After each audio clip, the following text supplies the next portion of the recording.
আন্তর্জাতিক অঙ্গনে বাংলাদেশের ফুটবল দিন দিন পিছিয়ে পড়ছিল। ফিফা র্যাঙ্কিংয়ে 190-এর আশেপাশে থাকায় সমর্থকরাও মুখ ফিরিয়ে নেয়। এমন দলটার কাণ্ডারি হয়ে এলেন ইংলিশ প্রিমিয়ার লিগ খেলা হামজা দেওয়ান চৌধুরী। লাল সবুজ জার্সিতে এখনও অভিষেক হয়নি তার, কিন্তু তাকে ঘিরেই স্বপ্ন বুনতে শুরু করেছেন এদেশের ফুটবল প্রেমীরা। শিলংয়ে ভারতের বিপক্ষে বাংলাদেশের এশিয়ান কাপ বাছাই ম্যাচ নিয়ে খেলোয়াড়দের ও সমর্থকদের মধ্যে কাজ করছে বাড়তি উন্মাদনা। দুই দলের ফুটবল ম্যাচ নিয়ে এতটা আগ্রহ দেখা যায়নি এর আগে কখনো।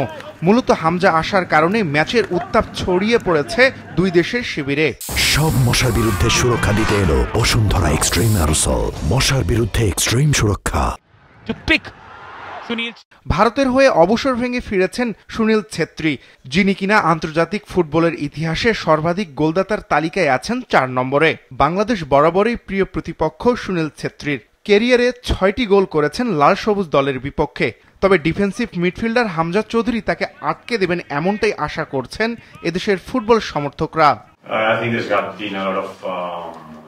আমি মনে করি হামজার মতো একজন খেলোয়াড়ের জাতীয় দলের হয়ে খেলাটা কেবল বাংলাদেশের জন্য নয়, এশিয়ার ফুটবলের জন্য ভালো।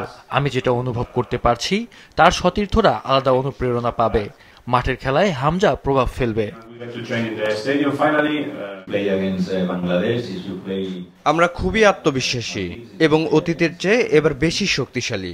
তা কেবল পারফরমেন্সের দিক থেকে নয়, মানসিকভাবেও। হামজার আশা এবং সুনীলের ফেরা আরও রোমাঞ্চকর বিষয়। এটা খুব প্রতিদ্বন্দ্বিতাপূর্ণ ম্যাচ হতে চলেছে।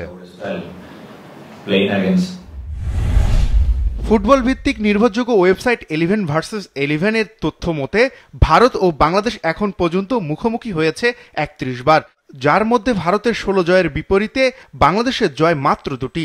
বাকি 13 ম্যাচ ড্র হয়েছে।